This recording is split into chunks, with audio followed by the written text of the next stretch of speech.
Thank you. Thanks for coming today. I know, there's a lot of other places you could be right now, so I appreciate you being here. And, typically when I am asked to do this, I kind of struggle because it's like, okay, so what should I do? Should I talk about the company? That's what I've done in the past. And I'm going to talk a little bit about NXTbook Media, so that's the company that I have right now. But I thought, okay, I'm 61 now, so I should really be giving some life lessons and some wisdom. So I'm going to take this time to do that and kind of talk about my journey and some of the things I learned in different places that I worked. So the first thing I really want to show you or talk to you about is you guys are in school right now and different years, but eventually, hopefully you'll get out of here and you'll be able to go and get a job somewhere. And I think that one of the things I'm trying to do is to give you some sort of idea about that journey of in my world, what that was like. And everybody's journey is different, but it'll give you at least the perspective of mine. So that's what I'm going to attempt to do today. So when I was in high school, I liked graphic arts. Graphic arts is different today than like when I was in school, meaning it included printing. It was not just the design elements, but it was also the printing and that kind of thing. And I really liked it. So I was looking to go to a school, and Millersville had a graphic arts program. The problem with it was, I didn't realize until I went there, they were going to try to get me to be a teacher of graphic arts, and that wasn't anything I wanted. So after a year at Millersville, I went to Stevens College in Lancaster, and I did a two-year stint there, got an associate's degree in graphic arts, printing technology, and then I got a job. And while I was working, I went to night school at F&M and got a degree there. So one of the things that I want to talk to you about is this is really important to remember, and I'm going to talk about this a little bit through the presentation as well. Finding a job is a job. You can't expect somebody to just say, hey, I've got a job, you want it. You've got to find it. You've got to look for it, and you really have to be committed to it. So, I think it's really important to remember that. When I was at Stevens, I knew I was graduating and we were having spring break, and unfortunately, rather than going somewhere warm or doing something neat, I looked for a job for the whole week. I filled out 42 applications, and I ended up with 4 job offers from that. The thing was, it was just, and you have to remember too, there was no internet then. It was getting in a car, driving, stopping, jumping in, talking to people, and I still think that that's a pretty decent way to try to find a job, meaning talking to people as opposed to sending emails and that kind of thing. So after I got out of school, the education really began, because I then started in the job market.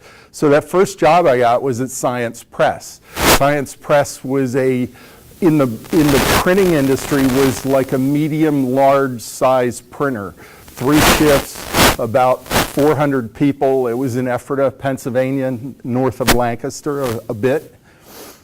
And I got a job as a management trainee. So they were going to teach me how to do well in management and hopefully put me in a management position at some point. So I thought, that sounded really good.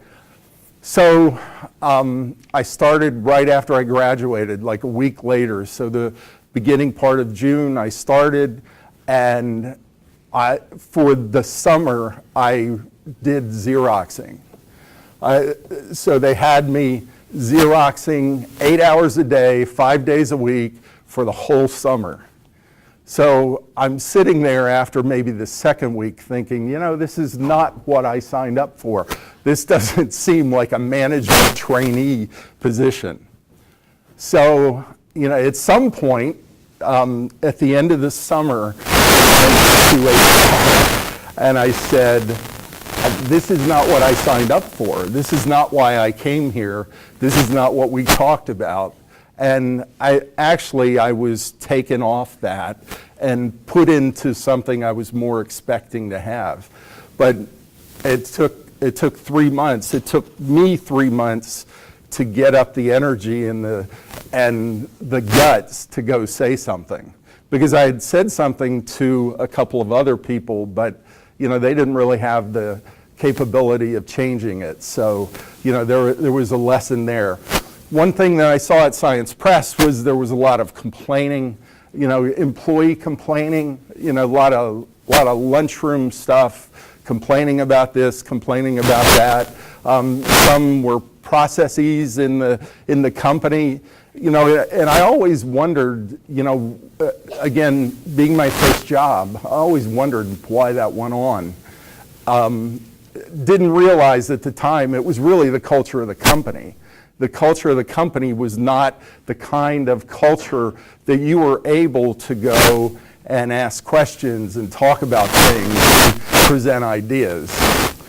And I realized that it started at the top, because the president of the company, his way of working, remember 400 people, his way of working was he would walk down the hall, and if he saw you coming, he would put his head down and walk past you, so he didn't have to talk to you.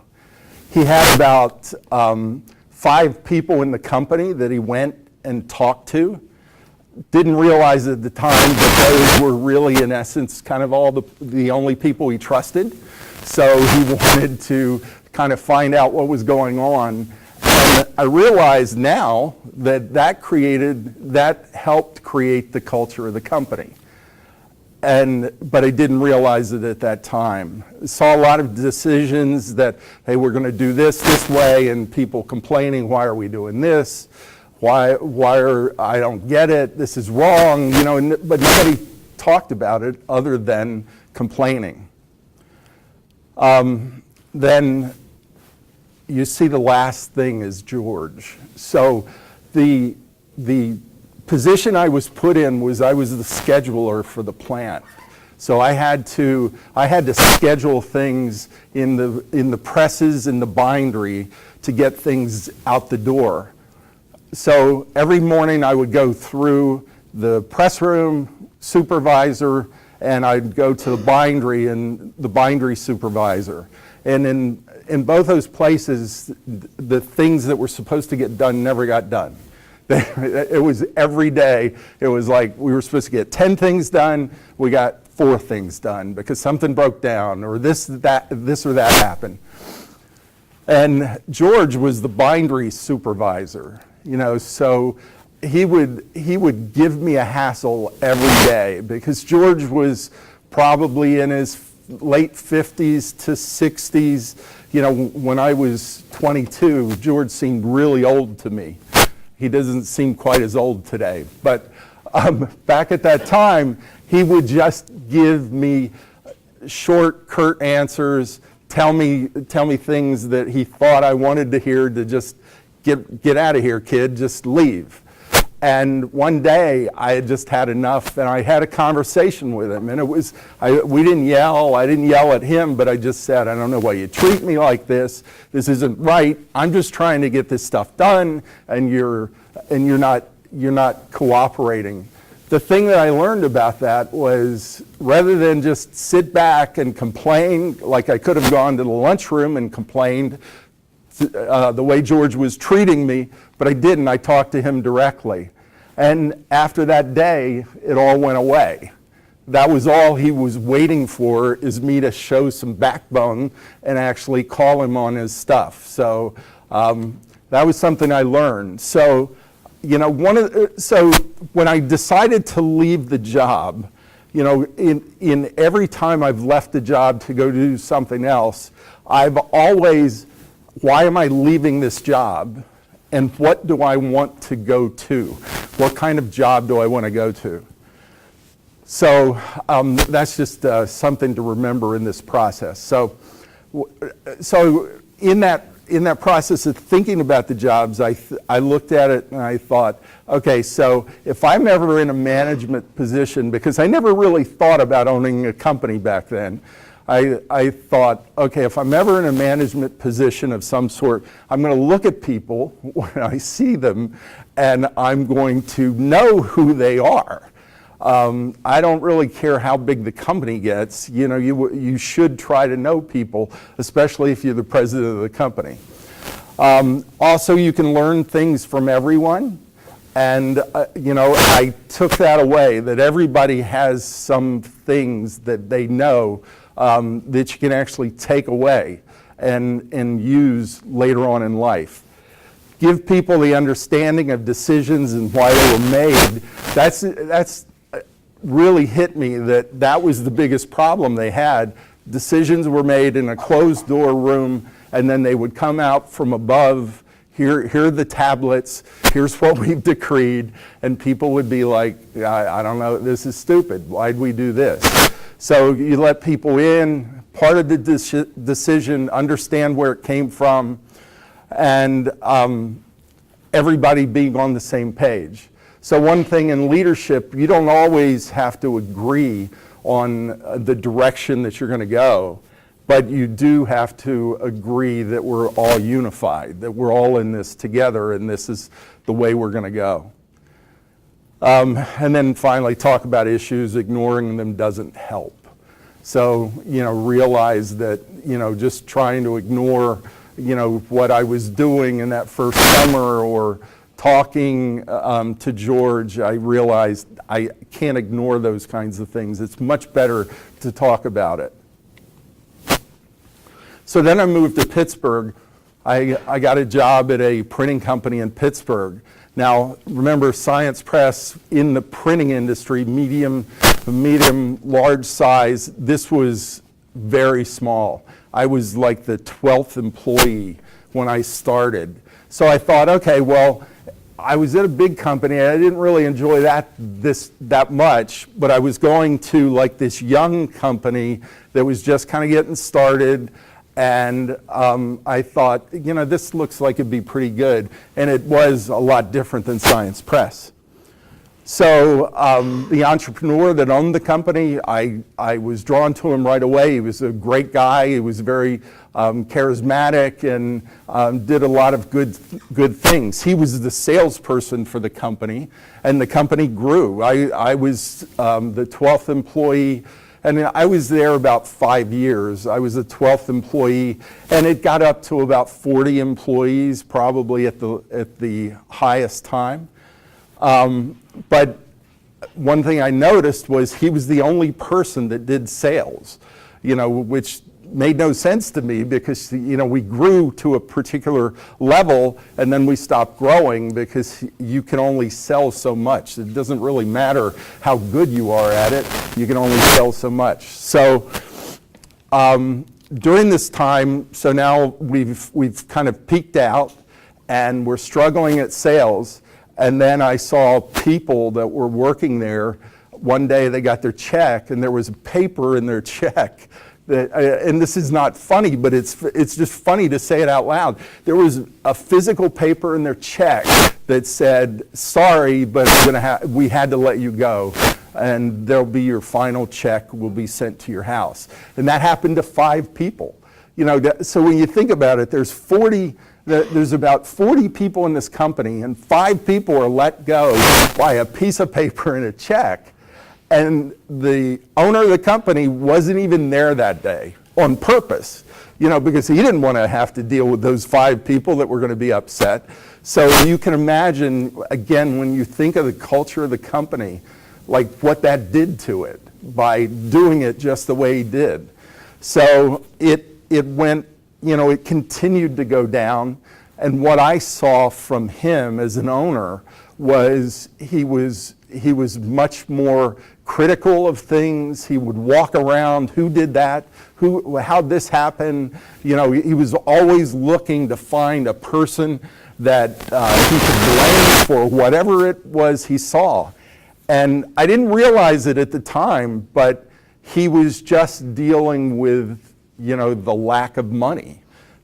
He was having financial problems, and that's how it was manifesting itself. And, you know, I look at it today that, well, you know, as an owner, those kinds of things can happen sometimes. But when it does happen, you can't take it out on everybody else. He was completely disconnected from his employees, meaning, you know, there were only a few of us that he knew and he talked to, and then there were others, and it was, again, kind of reminded me of Science Press in some ways. So after about 6 years, I thought, okay, I'm going to leave. And some of the takeaways I got were, know how to be nice to people. You know, it doesn't matter what position you're in, it doesn't matter what you do, you can still be nice to people and have a connection with them, because it's extremely important to be connected to people that you work with. Be honest and transparent. You know, he was totally not transparent. I'm not saying that he wasn't necessarily honest, but he wasn't transparent. Trust people and delegate. He was a horrible delegator, wanted to do everything himself, and it was really difficult. And be transparent, open, and honest, because it's doubly important. Or actually, I just made a mistake in the slides. So from there I thought, okay, medium, large size printing company, that didn't work. Small company, that didn't work. So maybe I should go take this job. It was 2,500 people. The printing division that I was going to run was 85. So the printing division was smaller, but it was a large corporation. It was actually owned by a British company. So that had a lot of excitement, at least in the beginning. So the first thing I learned is, and we have a company in England, so I can say this from experience.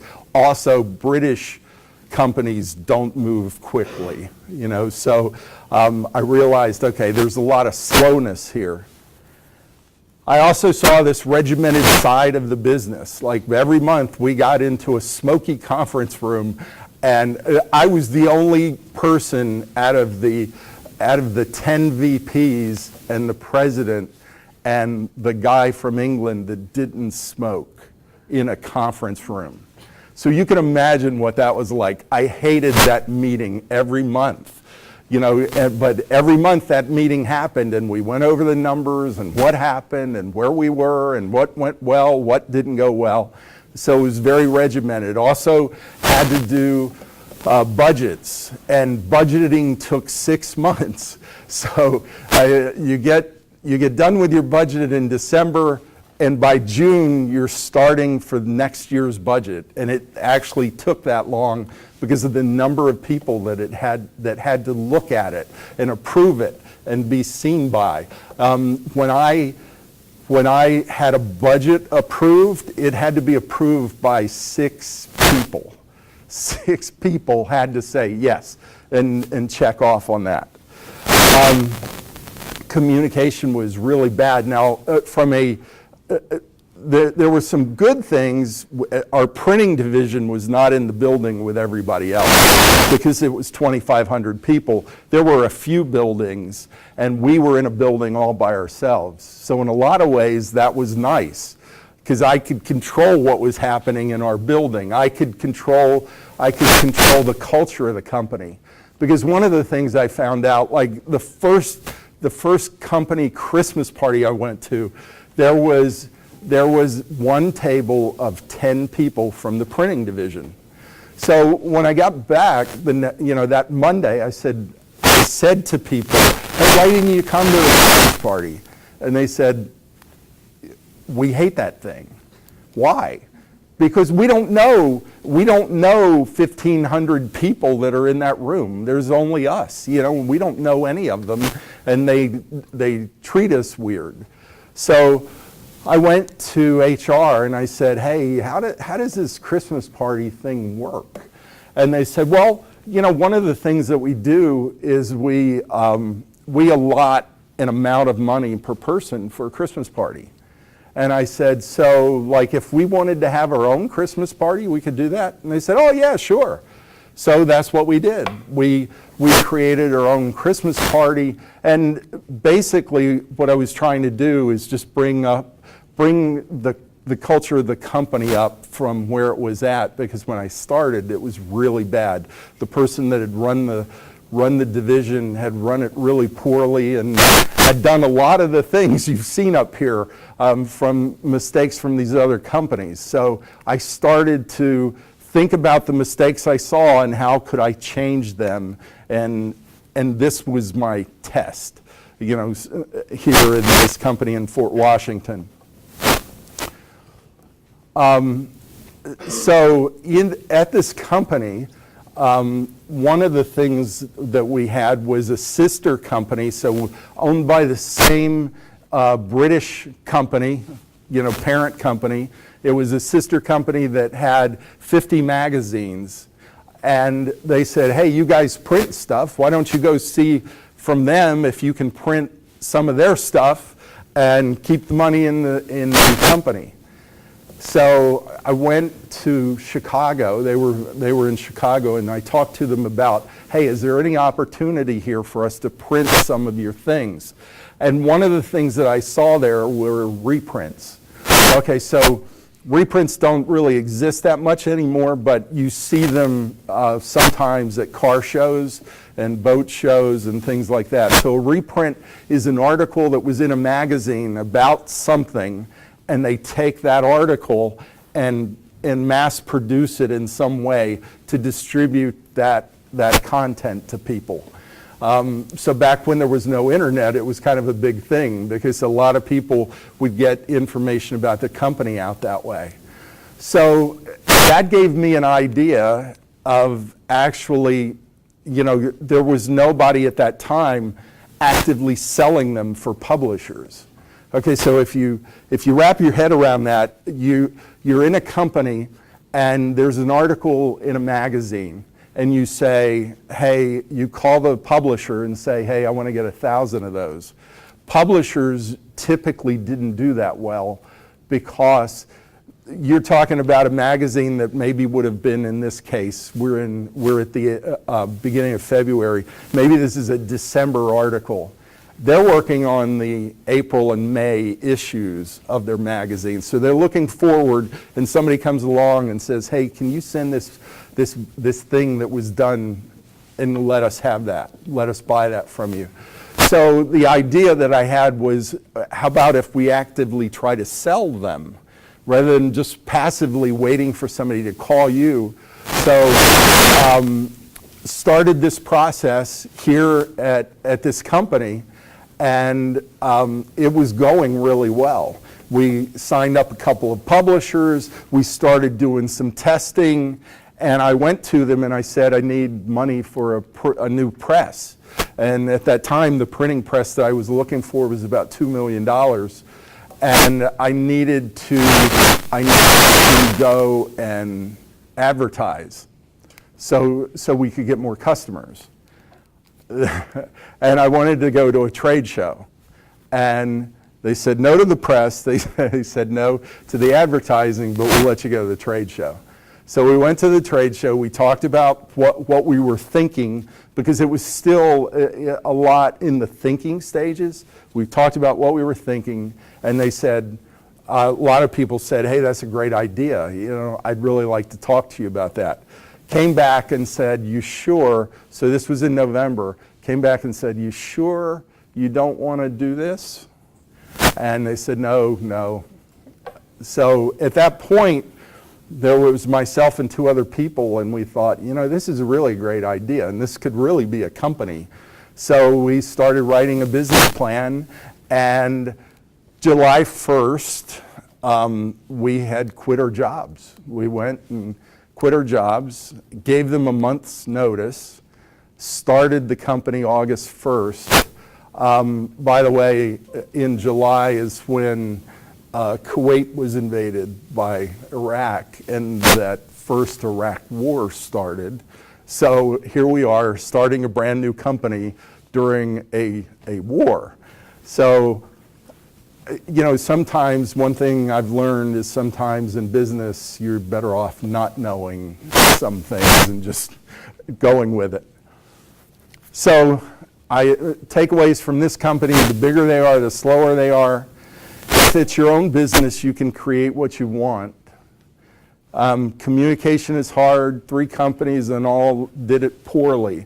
So to me, that really spoke that this is not an easy thing. To be a company that communicates well is not easy.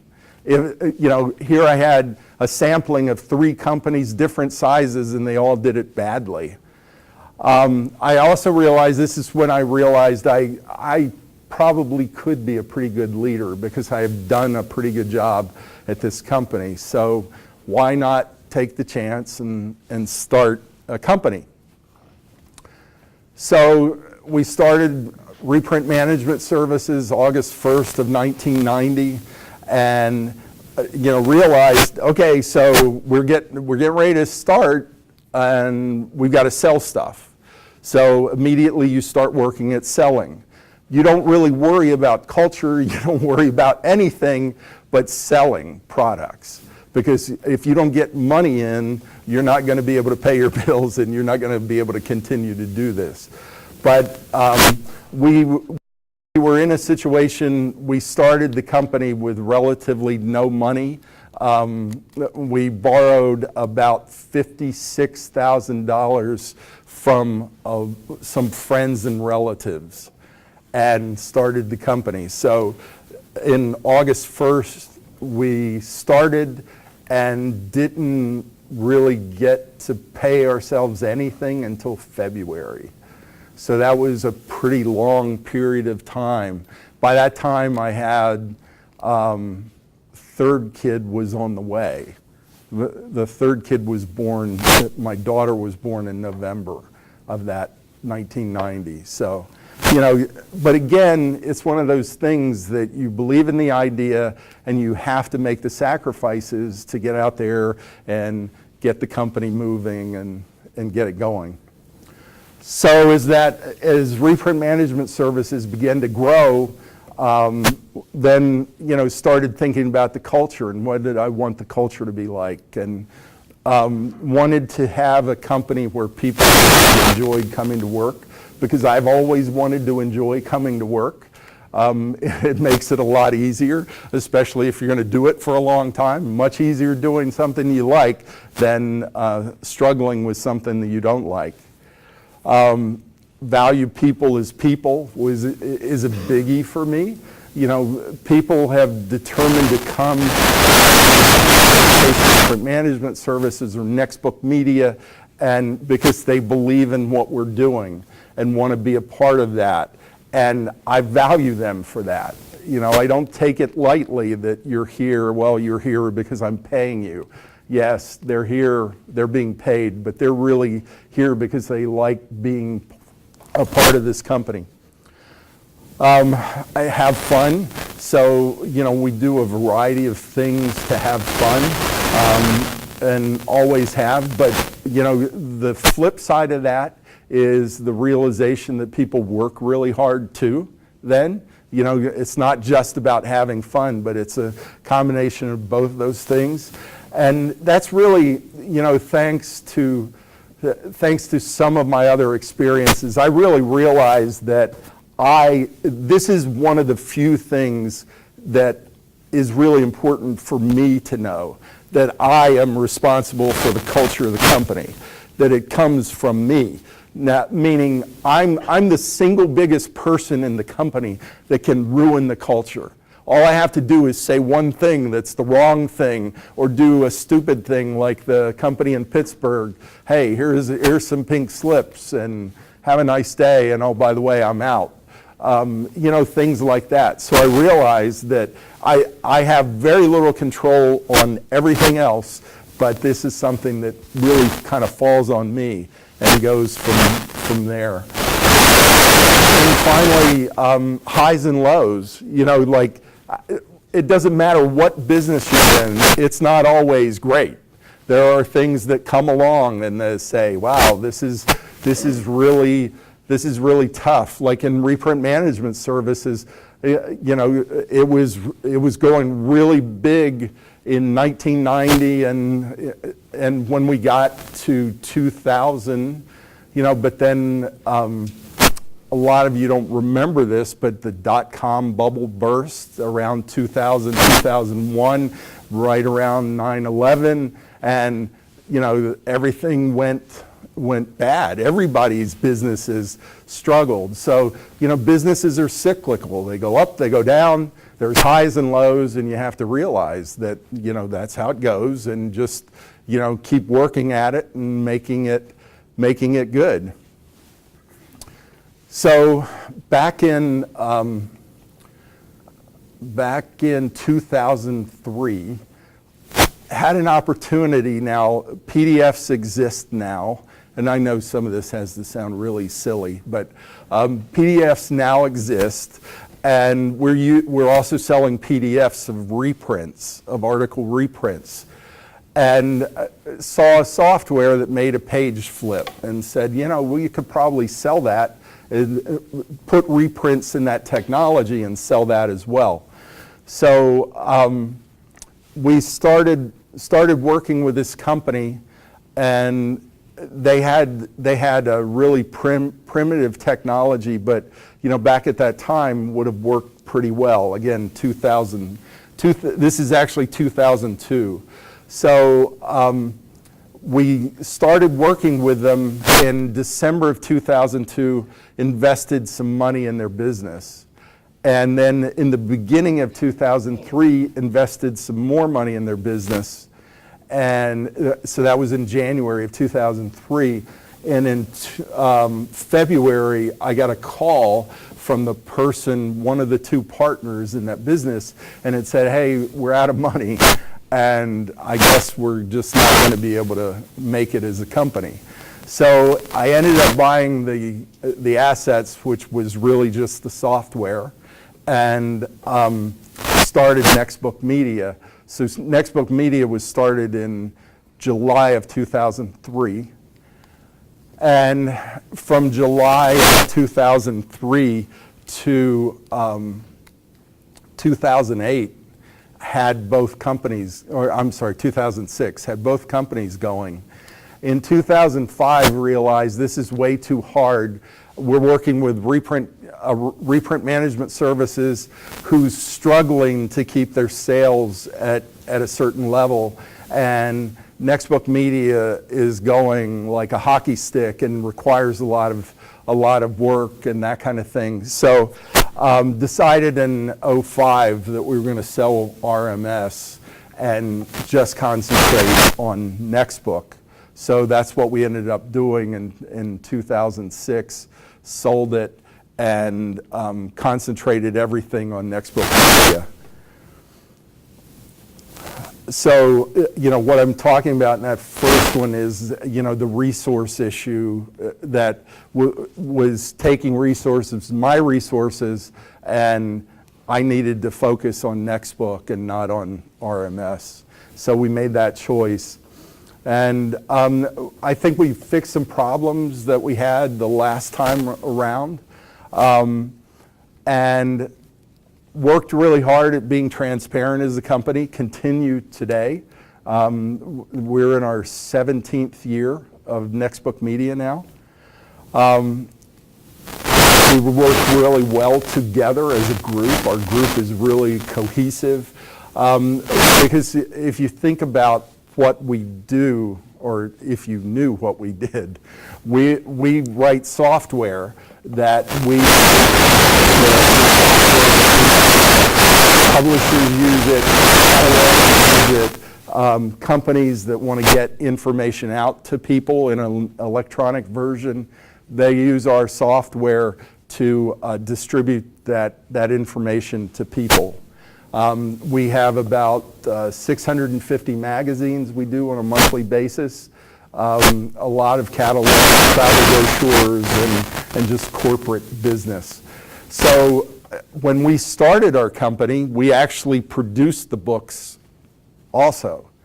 But a year and a half ago, I decided that we were going to get out of the production and focus on the software aspect of the business and just making the software. We're still in the process of converting that. We still produce books for people, but we outsource it to a couple of partners that we have, and we're focused mainly on the software.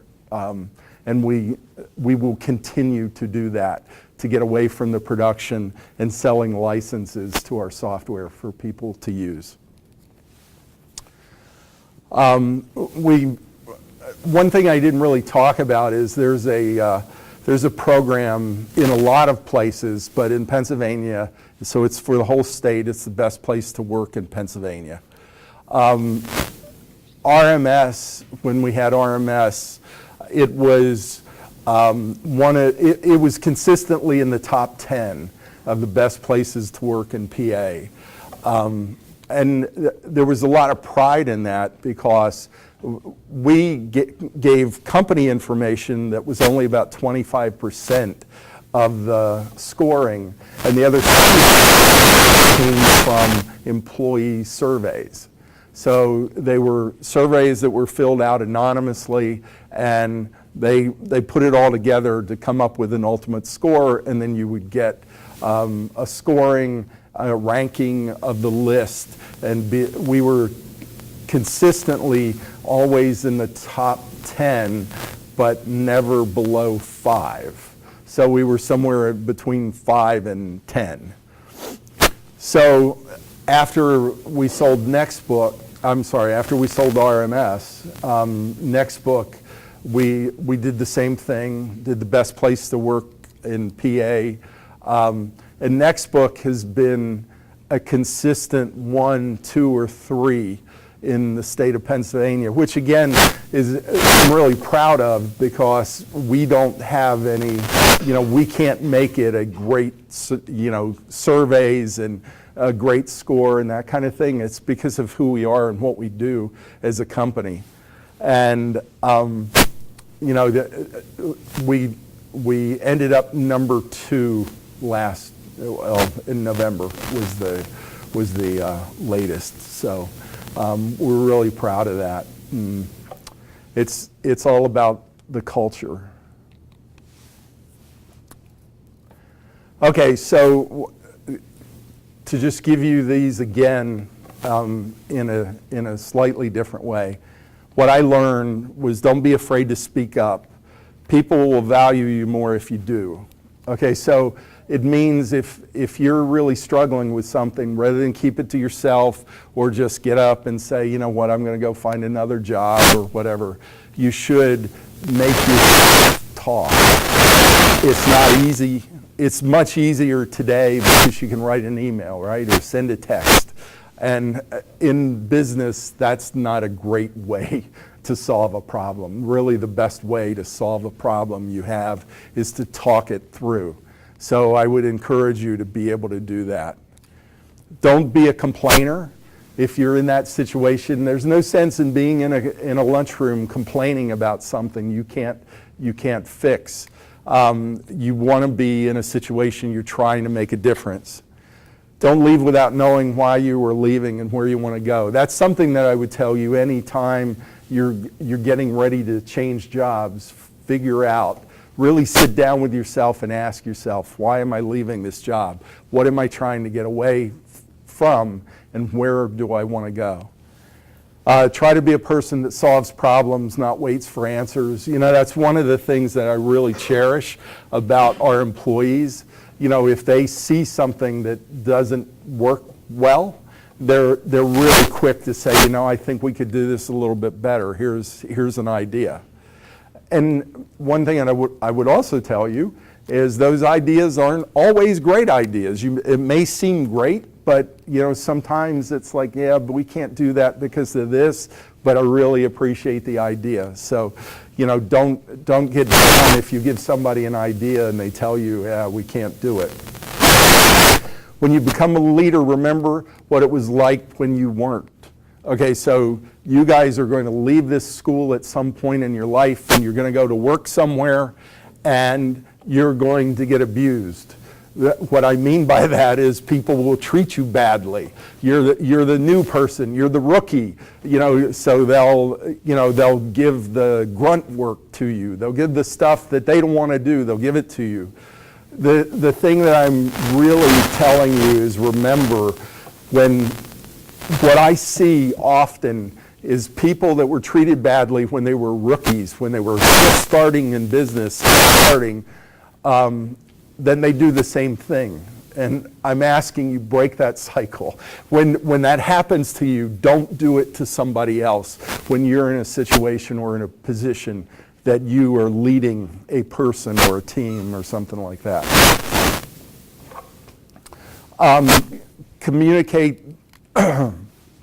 Communicate the amount people need.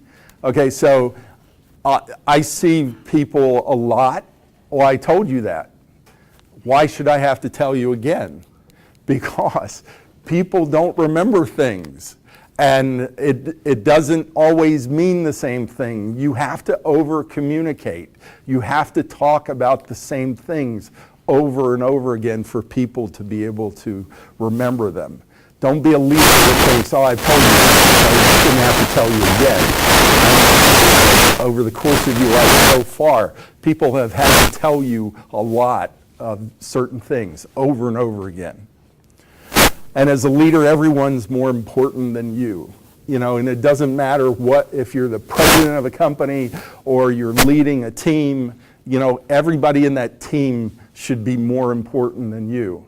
The worst thing you can bring to leadership is a big head and thinking that you're the best person for the job. Give people the why. Why are we doing that? Why are we going in this direction? Ask people and listen to the answer. It's really important. In a communication vacuum, what people come up with is much worse than the reality of the issue. So sometimes companies will say, well, gee whiz, I don't know how to tell people that. So they start acting weird, right? Okay, so, companies that maybe they're having financial problems, like my company in Pittsburgh, so they start acting weird. Well, then people start to wonder, why is this weird acting going on? So they start to put reasons, and it can be anything. So it's really important to communicate whatever it is, because people are sitting back just thinking, oh, this must be what it is. When you're a leader, know people. If you're going to be a leader, learn to be a leader. Don't stay in a job you hate when it's time to go look. The worst thing you could do as a person is stay in a job you hate. Some of you may have parents that hate their job. If you don't like what you're doing, you're going to find something else and you'll love that much better if it's the thing that you really get energy from. So that's how about some questions?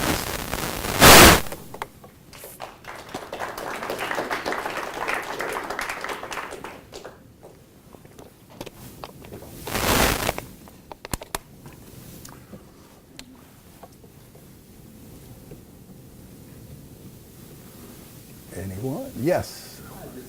So can you elaborate a little more if you're starting a job and the first 6 months you're not doing something that's too great, you think you can kind of do more or better? How do you figure out when this is just kind of like a trial period and you just kind of need to sit down and do something better, or okay, now it's time to say something to somebody that I can do more, or how do you kind of feel that out, that transition period?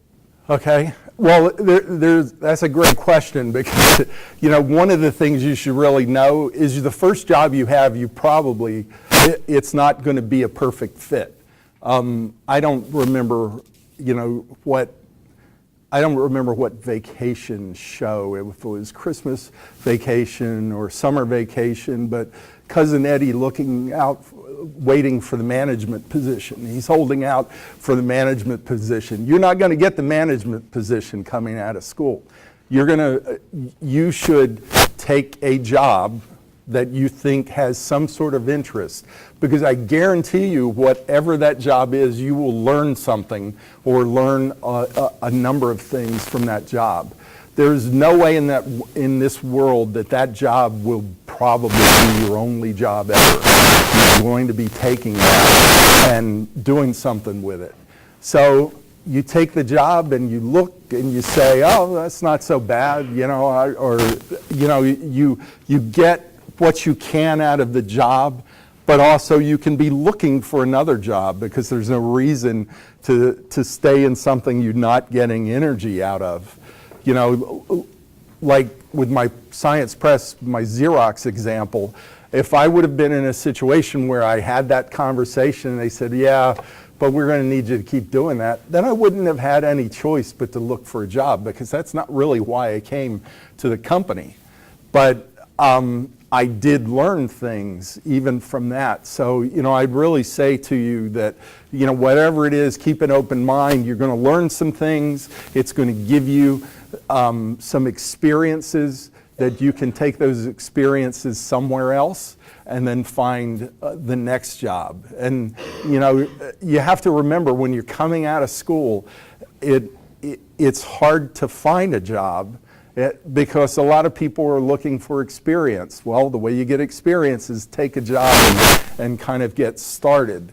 But remember, when you're looking for a job, it's work, and it's your job to find a job. It's not your parents' job to find you a job. Sometimes that happens, and if it does, you're lucky. But the point being, you've got to look at it like, this is a job. I've got to figure out, how can I connect with people? I had one of our employees, I was talking to a group of people that were much closer to your age than my age, about some of the things that I should share. And she told me, well, I stalked NXTbook. She said, every day or every week I was getting updates on anything that was about NXTbook.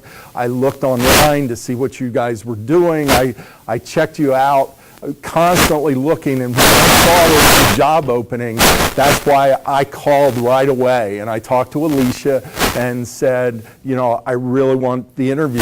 She came to the interview and she ended up getting the job. But the point being, she said, like, what she was doing was keeping track of about 5 companies that she had gained some insight into and thought, I'd really like to work there. So then she just was looking for that opportunity to fill out an application and talk to us. Yes? So you mentioned that when you started RMS, you had, I think, 2 other guys Yes. that you did it with. Do you think you would have taken that leap if you didn't have other people with you? I do. Yeah, I do. And I think that's a tough thing. Well, first of all, if you're by yourself, if it's just you, then there's a lot more work that falls on you. But I think that, I really believed in what we were doing and what we were trying to start. And it just so happened that we had been together all the way back into Pittsburgh. So, back into that time, and then they came with me out to Fort Washington to that company, and were with me there. So we had become really good friends and really close. In a lot of ways, we're like, so I have Roxanne and Jim.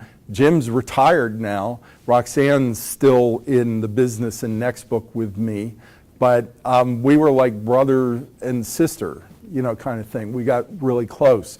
But I know, I would have done it regardless, because I really believed in it. But I'm sure that would have been a little bit harder too.